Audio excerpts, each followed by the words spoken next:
81 degrees at 15 feet, and just 64 degrees at 25 feet, same lake, same summer afternoon. That 10-foot temperature wall has a name, it's the Thermocline, and fishing blind to it is mistake number 1 on this list. It's why the exact spot that loaded your boat in June goes stone dead in July, and you swear the fish just vanished. They didn't vanish. They got squeezed into a narrow band you can't see, unless you know one 30-second trick with the unit already on your dash. By the end of this, you'll know the 7 summer mistakes quietly bleeding your catch. You'll know the exact Garmin, Lowrance, and Humminbird button path that pulls that hidden band onto the screen. And you'll know the exact depth to drop your bait once you've found it. No theory, no padding, and every claim here traces back to fisheries science or a tournament pro on record. I know this crowd fact checks harder than any other, so I'm not going to hand you anything I can't source. So let's start where the fish actually disappear, which is on your own screen, long before they ever disappear from the water. Mistake number 1. You leave the unit on auto, and you trust whatever it decides to show you. Auto gain exists to hand you a clean, tidy picture, but clean is the exact problem when you're hunting a thermocline. That thin, fuzzy layer is a weak sonar return, and the auto smoothing scrubs it off the display before your eyes ever catch it. And it helps to understand why that band is even there. Sonar works by bouncing sound off anything with a different density than the water around it. That sharp temperature change is also a sharp density change, so the sound reflects off the layer itself. It bounces back the same way it does off a fish or the bottom, just fainter. That's why the band appears at all, and it's also why a timid setting wipes it out. The good news, once you've dialed it in, that layer is one of the easiest marks to read on the whole graph. It doesn't dart like a fish or clump like bait, but it sits there flat and steady while everything else scrolls past. Find it once, and you'll never mistake it again. The settings hiding your thermocline hide the whole electronics game. Nobody pays me to say that, and I learned it the hard way on a used unit. The Marine Electronics Survival Guide covers the forced upgrade cycle and how to value one. That's $20 against a mistake that runs hundreds. The link's below, but today's fix was yours free either way. And this is where a real pro is worth listening to. Take Jacob Wheeler, a 3-time Angler of the Year on the Major League Fishing Bass Pro Tour. He learned the whole thing from a mentor who fished the dog days of July and August by one rule. That mentor would idle around until his electronics showed the fuzzy layer, then refused to fish any deeper than it. If the band sat at 15 feet, nothing they threw went below 15 feet. And they caught fish while everyone else struggled in dead water. He also points out the temperature can drop a degree or two every 5 feet near that band. So the change is fast, it's real, and your lure is swimming through it whether or not you notice. And when the band isn't showing clearly, Wheeler's fix is dead simple. Turn the gain up until it appears. That's not folklore off a forum, that's a top money pro describing the same fix the manuals describe. So here is the exact path, and this is the first part worth a screenshot. On a Garmin Echo map, open a traditional sonar view, press menu, choose gain, take it off auto, and push it up. On a Lowrance, open the sonar menu, find sensitivity, switch it out of auto sensitivity, and raise it by hand. On a Humminbird Helix, press menu twice, open the sonar tab, set switch fire to max mode, then drive the sensitivity up. Remember that word gain because it comes back near the end, when everyone does half the job and quits. The 3 units are different, but the idea underneath all of them is identical, and that's what to hold on to. But before you go chasing that band across the whole lake, mistake number 2 will burn your entire morning. You assume every lake stratifies and grows a thermocline, and plenty of them flatly don't. According to Michigan Sea Grant, a shallow lake that the wind stirs top to bottom may never form a stable thermocline at all. Over at Michigan State University, the Extension Service puts a rough floor under it. Their guidance notes that lakes deeper than about 30 feet are the ones that usually stratify into distinct layers in summer. So a shallow, windswept pond isn't hiding a magic layer from you. No gain setting on Earth will conjure one that was never there. A big, deep, clear reservoir is a different animal, and that's the water where this trick really earns its keep. Your first job was never finding the band, it's knowing whether your water even builds one. Honestly, that single distinction saves people an hour of staring at a screen hunting a ghost. And depth is its own trap. So let's kill a myth right now. The thermocline is not a fixed number you can memorize from a video. It sets up in late spring, and it slides deeper as the summer heat piles on. Then it climbs back up as the water cools in fall. Clear water lets the sun reach deeper, so the band tends to set up deeper too. Stained or shallow water holds it higher, closer to the surface. And in a lot of southern reservoirs, the whole thing washes out at turnover in early fall. So don't chase somebody else's magic number, because their lake isn't yours. Memorize the method instead and let your own screen hand you the depth that day. Mistake number 3 is the one that actually stings, because it feels like the lake betrayed you. You keep hammering the same spot that filled the live well back in June, and now it's a desert. And Wheeler noticed the exact same pattern in his own fishing. Water crawling with bass in June went nearly lifeless a few weeks into the heat. The reason isn't that the fish packed up and left. The reason is oxygen. Once a lake stratifies. The cold water trapped below the thermocline stops trading oxygen with the surface. The biology down there keeps burning through whatever oxygen it has, but nothing from up top replaces it. So that deep water slowly slides toward hypoxia, and in the worst lakes it goes fully anoxic by midsummer. And fish will not sit in water they can't breathe. So they stack up into the oxygen-rich band riding above the line. Now connect the first 3 dots, because this is the entire video in one breath. The fish never abandoned your June spot, the oxygen did, and your auto setting hid the evidence the whole time. Biologists even have a name for what's happening to those fish, and it's the squeeze. Warm, low oxygen water presses down from the top. Dead water presses up from the bottom, and the fish get pinched into the thin livable band in between.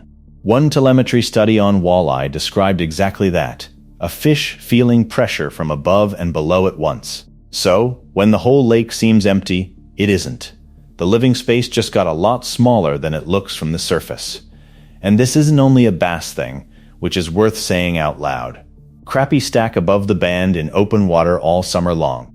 Walleye get pinched by that same oxygen squeeze, and so do stripers and trout. So whatever you chase in the warm months, the layer is moving it, but the physics behind it never change. Mistake number 4. You finally spot a line on the graph, and you call it the thermocline, but it's something else. The Humminbird manual itself describes the real thing pretty clearly. It's a continuous band of color that holds at one steady depth as it scrolls across the screen. A bait ball looks nothing like that. It clumps, it balls up, it drifts around the water column, and it changes shape as you watch. Plankton fools people too, but plankton chases light. It drifts up toward the surface at night and sinks back down through the day, so it's never parked in one place. So the tell is dead simple. The thermocline is flat, wide, and pinned at one steady depth clear across your display.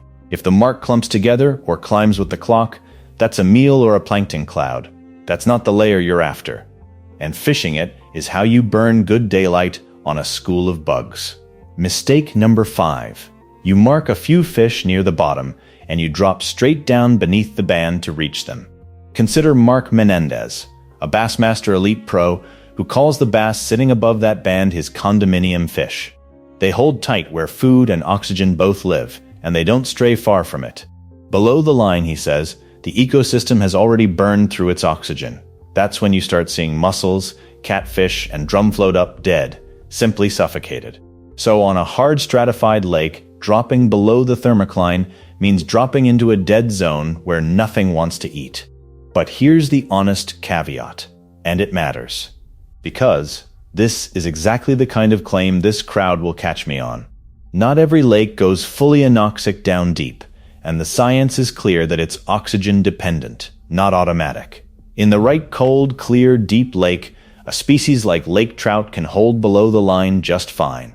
The oxygen down there survives, so the fish do too.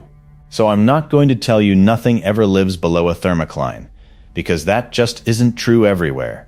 But the safe, reliable rule still holds up beautifully. On a stratified warm water lake in July, you fish above the band, not under it. It's your call whether you want to test the exception, but I personally wouldn't burn a good day on it. Mistake number 6 is the one I promised would circle back, And it's still about that little word, gain. You finally crank the sensitivity up like Wheeler said, but you leave every filter switched on, and the band stays invisible. The advice from Lowrance itself is to run noise rejection off. That filter can quietly mask the very soft returns you're trying to spot. On a Humminbird, that's the whole reason max mode exists. It shows you the raw returns instead of the cleaned up, filtered, prettied over version. So turning the gain up is only half the trick, and killing the filters is the half almost nobody talks about. Drop the noise rejection down or shut it off, and that faint gray band tends to snap into focus. I get it, the filtered screen looks nicer sitting in the driveway, but nice and useful are two different things on the water. And if you've ever cranked your sensitivity and still marked nothing, this is almost certainly why. Mistake number 7 is the cruelest of the list, because you can do everything right and still row home skunked. You found the band, you nailed the depth, then you fired your bait straight down to the bottom out of habit. Listen to Pete Pons, a longtime tournament pro who raises his Humminbird sensitivity until the Thermocline draws a solid line. Then he deliberately keeps his crankbait above the fish, on purpose. A bass will chase a meal upward far more willingly than it'll ever dive down for one. And there's a real reason those fish suspend instead of hugging the bottom like they do in cooler months. The bottom below the band is the dead zone, so they simply can't hold down there. They float in open water over deep spots, hanging at the one comfortable depth. So your side scan and your bottom hugging habits quietly let you down in July. The fish aren't on the bottom, but they aren't scattered either. They're stacked at one exact depth. That mid-depth window, roughly 7 to 12 feet on a whole lot of lakes, is water almost nobody bothers to fish. Everyone sorts themselves into shallow guys and deep guys. But the summer bass is very often parked right in the seam between the two camps. So the band isn't only telling you where the fish are, it's telling you exactly how high to hold your lure. And notice something about all 7 of these before we move on. Not one of them is actually a secret. The pros say this stuff out loud, in podcasts and interviews, in their own printed tips.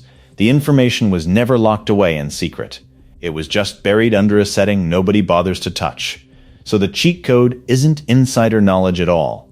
It's a menu button, and the confidence to use it while the guy next to you leaves it on auto.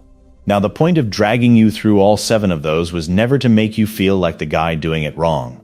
The genuinely wild part is that the answer was sitting on your own screen the entire time, just smoothed and filtered away. So let's fold all 7 mistakes into one clean routine you can run the next time out, in about 30 seconds flat. First, the field method itself, the actual cheat code. Idle out over the deepest water you've got access to, and watch the graph as the bottom falls away. Take the unit off auto, drive the gain or the sensitivity up, and knock the noise filters down or off. Inside about 30 seconds, a flat fuzzy band should materialize at one steady depth across the screen. But if nothing shows up, don't force it and don't imagine it. Your lake might simply be too shallow or too wind mixed to stratify, and that's real information too. That's not a failure of the technique, that's the technique telling you to go fish structure instead. Either way, you got your answer in half a minute, not half a morning. And if the band still won't show after all that, run a quick checklist. Make sure you're on 200 kHz or a high chirp, because a higher frequency defines the layer better. Make sure you're over water deep enough to stratify, not parked up on a flat. And bump your scroll speed up, so the band draws as a clean line instead of a smear. Small stuff, but it's the whole difference between seeing the layer and swearing it isn't there. One more thing on timing, because it quietly changes your whole day. Check for the band first before you make a single cast. And Wheeler sets the Thermocline depth early when he's practicing for a summer event. It hands him a starting point for the entire day, and it keeps him off dead water for hours. It isn't glamorous, but 30 seconds up front buys you a whole morning at the right depth. Second, the depth move, and this is where a mark on a screen finally turns into a fish in the boat. Set your bait just above the top of that band, never below it, and let the fish rise to eat. A crankbait that ticks the very top of the layer works well. So does a drop shot or a spoon eased down and held just over the line. And a quick word on gear, since depth control is the whole ballgame here. A lighter line lets a crankbait dig a foot or two deeper, and a heavier line keeps it up. So if your bait keeps running under the band, go heavier and slow it down. You can't always steer a crankbait perfectly, but a spoon or a drop shot lets you set an exact depth and hold it. And Menendez leans on slow, patient presentations, hanging a worm or a jig in cover and barely moving it. There's also a shortcut inside the shortcut worth knowing. Watch where the bait fish sit, because they follow the oxygen too. When most of the shad hold at one depth, you've very likely found the thermocline. So the bait and the band line up within a few feet, but only if your gain is up. And the one big caveat, structure beats bare open water almost every single time. So hunt for a hump, a ledge, a point, or a brush pile that intersects that exact depth. That intersection is where the food, the oxygen, and the ambush cover all stack in one spot. Third, lock your settings in so you never lose the band again, and this part is genuinely worth pausing on. On a Garmin, run gain in manual, push it up, then pick a higher sonar frequency. The manual itself says a higher frequency can sharpen thermocline definition, so that's a documented edge. On a Lowrance, run sensitivity in manual, raise it, and keep that noise rejection switched off. On a Humminbird, it's menu twice, the sonar tab, switch fire on max mode, then sensitivity up until the band commits. That's the entire game. 3 different brands, one single idea. Crank the signal, kill the filter, and the layer the factory settings were hiding shows up every time.